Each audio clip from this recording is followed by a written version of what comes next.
आज का हमारा जो है चलचित्र है, ये बहुत ही रोचक होने जा रहा है। इसका कारण ये है कि हम इसमें जैसा विषय भी है, हम रीम का रहस्य तो समझेंगे, परंतु केवल रीम के साथ ही नहीं, कुछ और बातों को हम समझेंगे, कुछ और तात्विक बातों को हम समझेंगे, जो कि ना केवल तत्व के साथ में जुड़ी है, पर वो चिंतन के योग्य भी है। यानी कि इस वीडियो को, इस चलचित्र को आप बार-बार यदि देखेंगे, तब आपको इसमें कही गई बातें और अच्छे से समझ में आएँगी। वैसी बातें जो आप स्वयं से भी जान सकते थे, बस हमारा ध्यान उस ओर आकर्षित नहीं होता है। और इसी कारण मैं आपको अभी से ही कह रहा हूं, आप इस चलचित्र को, इस वीडियो को लाइक अभी से ही कर लीजिए, इस चैनल को सब्सक्राइब करना नहीं भूलें। अब यहां पर सबसे पहले मैं बात करता हूं एक वीडियो की, जो मैंने कुछ ही समय पहले एक्स पे देखा था, ट्विटर पे देखा था। इसमें एक ऐसे व्यक्ति, एक ऐसे व्यवसायी जिनका करीब 300 करोड़ से भी ऊपर का इनका पूरी प्रॉपर्टी है, इनका पूरा वर्थ है, ये बता रहे थे कि जब ये छोटे थे, तब इनके पास साइकिल नहीं थी खुद की, बड़े भाई की साइकिल थी। तो पहले-पहले इनको स्वयं के लिए साइकिल रहे, ऐसा विचार आता था, ऐसी इच्छा होती थी। फिर जब इनके बड़े भाई ने इन्हें साइकिल की चाबी दे दी, तब इनकी वो इच्छा कि मेरी स्वयं की साइकिल हो, वो चली गई। फिर बड़े होकर के स्कूटर आया, तो साइकिल वाली जो बात थी वो चली गई। फिर आगे बाइक आई, एक गाड़ी आई, फिर दो गाड़ियां आई, फिर बहुत सारी गाड़ियां हो गई। तब एक एक करके जो पीछे की जो इच्छा थी वो जाती रही। ये अब ये जो साक्षात्कार था इनका, ये और भी आगे की बातें करते हैं, ये प्रेमानंद जी के कुछ बातों पर ये अपने विचार रख रहे थे, पर यहां से हमारे लिए जो संदर्भ आता है वो ध्यान के साथ में भी जुड़ा हुआ है। हम जब ध्यान लगाते हैं तो बहुत सारे विचार पहले पहले हमारे मन में आते हैं, हम लेकिन ध्यान में ही बैठे रहते हैं। ये विचार आते हैं और फिर चले जाते हैं, परंतु ऐसे विचार क्या क्या होते हैं? कई सारे विचार ऐसे होते हैं जिनके बारे में हमने कभी सोचा भी नहीं होता है। यानी कि कभी ये बातें आपके साथ बचपन में घटी होंगी, आप अब उन पर विचार नहीं करते हैं, परंतु ये फिर भी आपके उस जो आपका सबकॉन्शियस है, वहां से बाहर निकल करके आपके सामने आ जाती है। पर चूंकि आप केवल ध्यान में बैठे होते हैं, कुछ करते नहीं है, आकर के चली जाती है। कुछ ऐसी बातें भी आती हैं जो आपको कभी पता ही नहीं था कि आपके भीतर ये समाई हुई थी। सिहरन उठ जाती है, परंतु फिर भी जब आप कुछ भी नहीं करते हैं, केवल ध्यान में बैठे होते हैं, ये विचार आकर के चले जाते हैं। इसका अर्थ क्या है? विचारों की पूर्णता जो है, ध्यान से सुनेगा, विचारों की जो पूर्णता है वो केवल आपके ध्यान में आने तक की ही है। हम जब इस पर कार्य कर लेते हैं, तब ये एक अलग रूप ले लेती है। परंतु विचार कि मैं कुछ ऐसा करूं, मेरे साथ कुछ ऐसा होना चाहिए, इत्यादि जितने भी और विचार आते हैं, ये केवल आपके ध्यान में आए, वहां तक ही इनकी पूर्णता होती है। एक बार ये पूर्णता हो गई तो फिर इनका कार्य समाप्त हो जाता है। पर ये पूर्णता जो है, ये केवल और केवल माया है। विचार केवल माया है। जब तक आपने उस पर कर्म नहीं किया है, वो केवल माया है। ये ध्यान के संदर्भ में मैं कह रहा हूं। और अब जब हमने इस शब्द को यहां पर सुन ही लिया है, इसका चयन मैंने अपने इस चर्चा में कर ही लिया है, माया, तो हम यहां पर अब चलते हैं माया को थोड़ा और गहराई से समझने के लिए।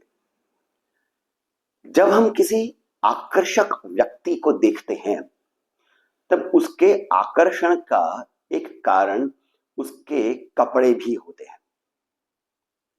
जब वो व्यक्ति यदि हमें नग्न दिखे और दिखता रहे, तब हमारा उसके प्रति आकर्षण जो है ये कम होता जाता है। कोई व्यक्ति जब आकर्षक कपड़े पहनता है तब उसके प्रति हमारी जो जिज्ञासा जो है, जो विचार जो हैं, वो पनपते हैं और तभी वो हमें व्यक्ति आकर्षक लगता है। ये पूर्णतः सत्य भी है। वो आकर्षक क्यों लगता है? क्योंकि हमारे मन में जो विचार आते हैं वो उसे नग्न देखने के लिए होते हैं। अब यहां पर ये थोड़ी सी कंट्रोवर्शियल बात हो सकती है, पर मैं एक अलग संदर्भ में बात कर रहा हूं। परंतु जब आप इस पर कार्य नहीं करते हैं तो वो जो आकर्षण है वो बढ़ता रहता है कि उसके इस आवरण के पीछे वो कैसा है, उस आवरण के पीछे वो कैसा है, ये विचार हमारे मन में आता है। ये मैं काम से इसे जोड़ करके कह रहा हूं। ये जो आवरण है यही माया का कार्य है।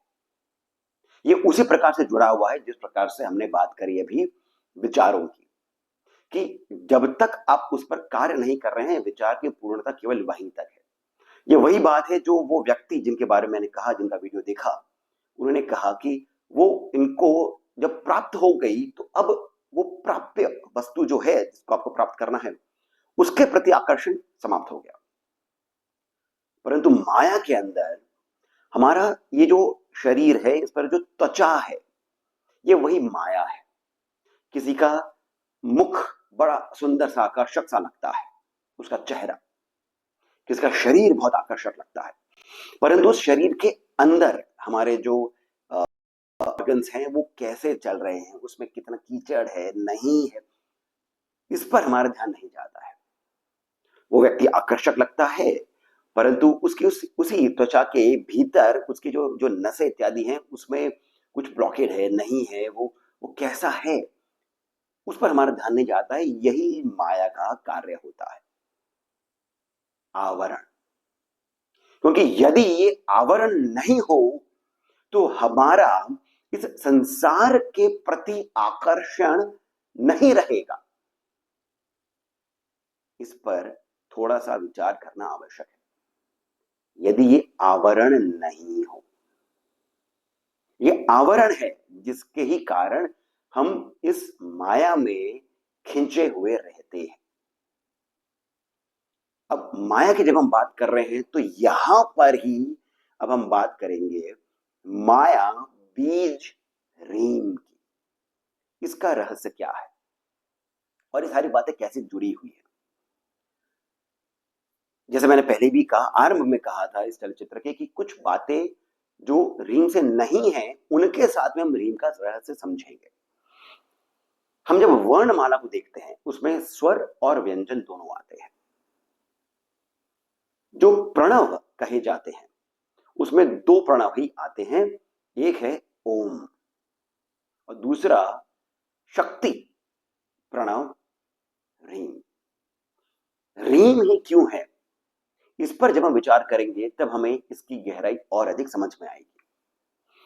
ओम जो है, ये जो स्वर होते हैं, वैसे स्वर 13 गिने जाते हैं, परंतु जब हम इसमें रीम रीम ये करके जोड़ लेते हैं और या फिर री जो है वो तो नाद के साथ में बीज मंत्र हो जाता है। पर जब हम ये सब देखते हैं इसमें 16 स्वर जो कहे जाते हैं, ये कुछ गहरे अर्थ लिए हुए होते हैं, सामान्य रूप से 13 ही होते हैं।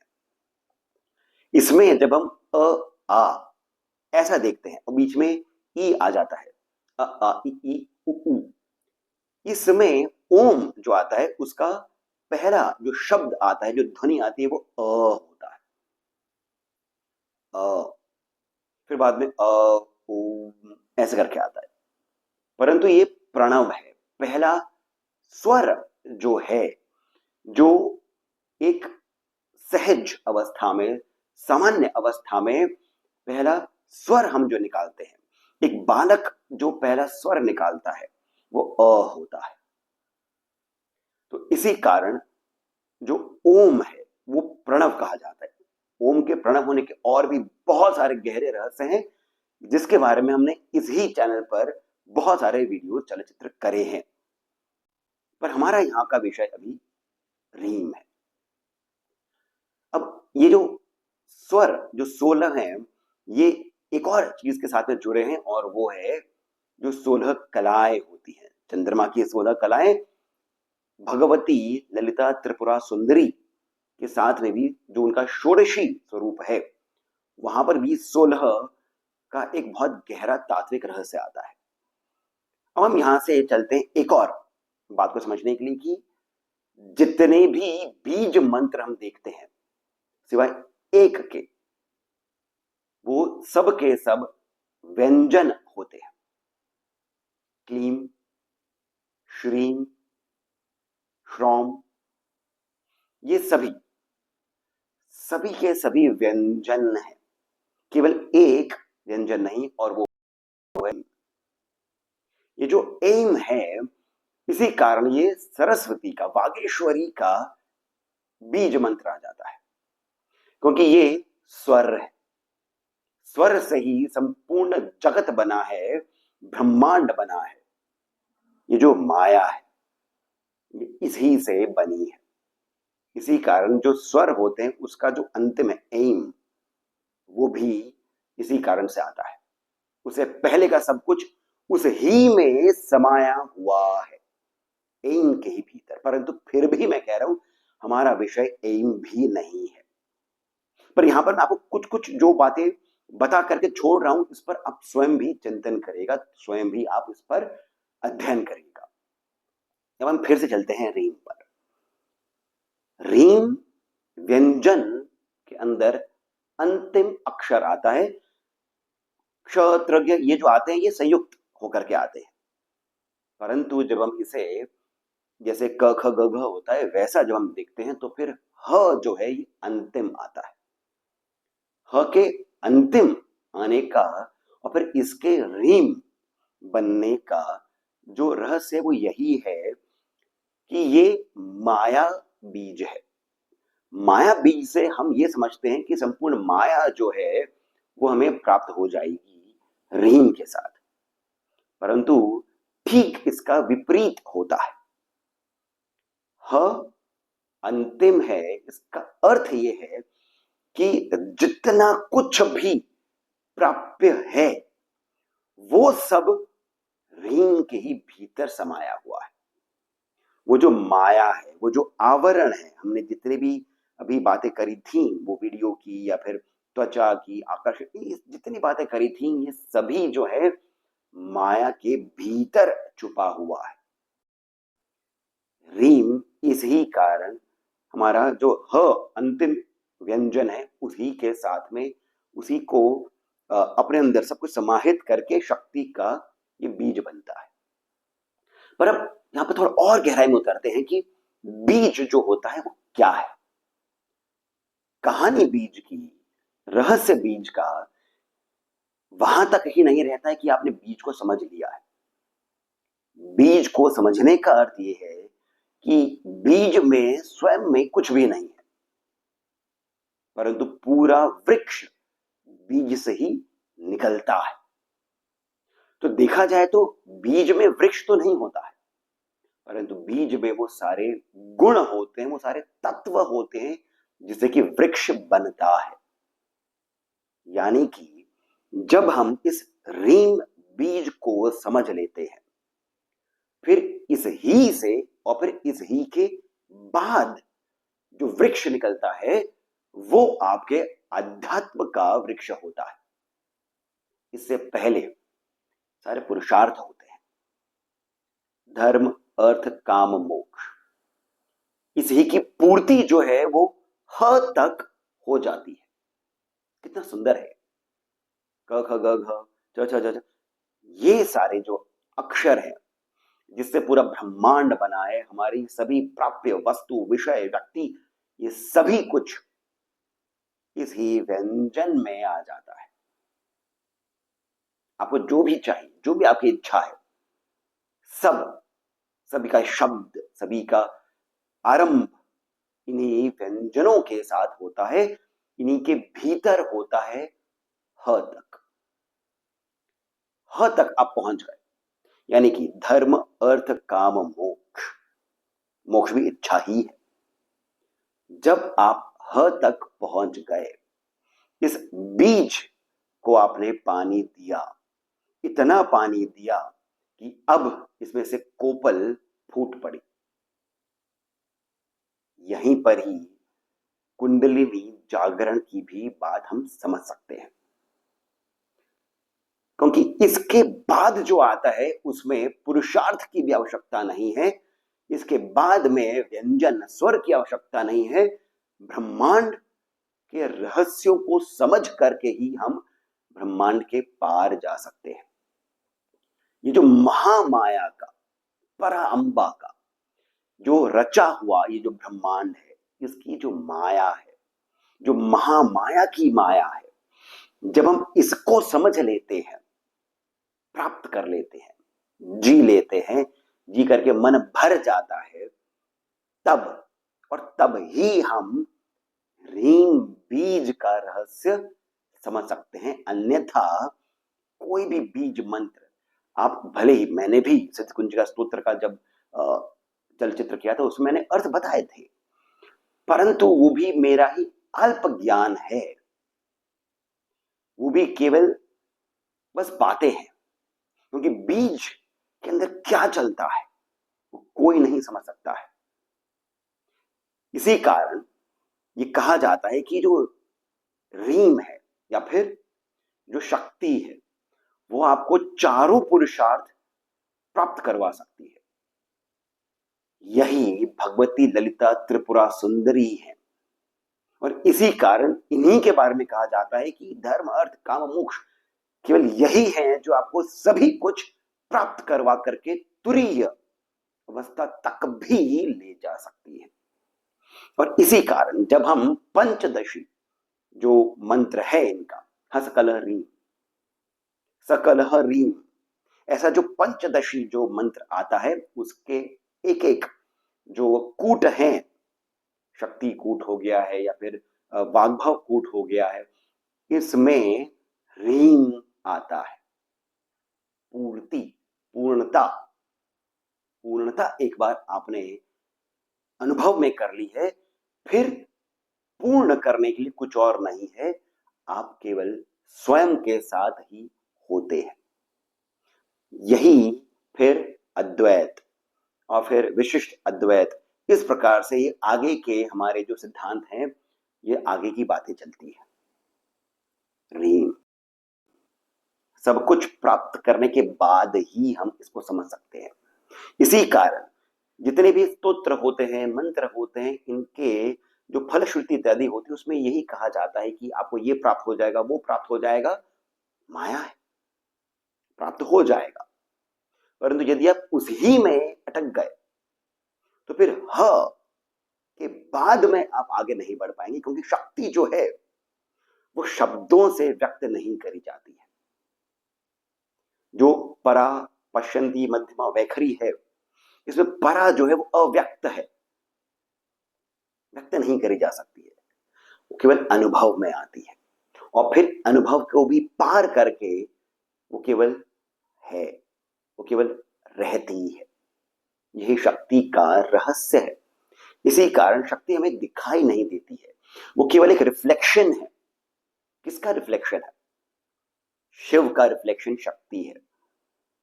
शिव जो तत्व है सभी के भीतर है, परंतु जब सभी के भीतर है तो हमें वो अनुभव में कैसे आएगा? दिखना चाहिए, उस पर कर्म होना चाहिए, जब होगा तभी अनुभव में आएगा। ये सब कुछ जो करवाती है वो केवल शक्ति है। पराम्बा जो शक्ति है वो इसी कारण विमर्श है, रिफ्लेक्शन है, वो रिफ्लेक्शन उन्हीं शिव का है। अ आ इ ई क ख ग घ ह सब कुछ प्राप्त कर लो, पर फिर वहीं पर ही अटको मत। वृक्ष बढ़ता रहता है, बीज को सड़ना आवश्यक है, बीज का गलना आवश्यक है, ह तक प्राप्त करके अपने भीतर की ऊर्जा को उतना उठा करके गला देना, ताकि फिर वो जो वृक्ष है अध्यात्म का वो पनप सके।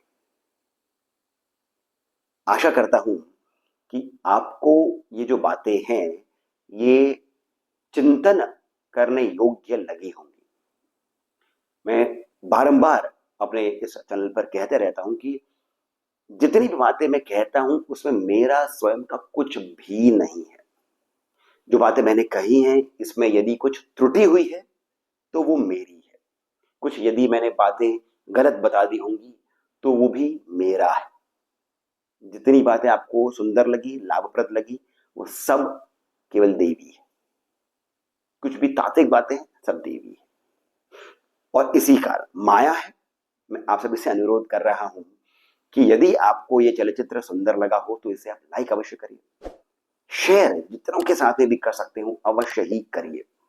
हमें सब्सक्राइब करना नहीं भूलें और साथ ही साथ जो पहला कमेंट पिन है वहां से पेटीएम, जीपे इत्यादि के माध्यम से जितना हो सके आप हमें श्री सहयोग भी प्रदान करें। बहुत अधिक प्रोत्साहन मिलता है। इसके साथ मैं सिद्धार्थ अब आप सभी से जाने की अनुमति लेता हूं।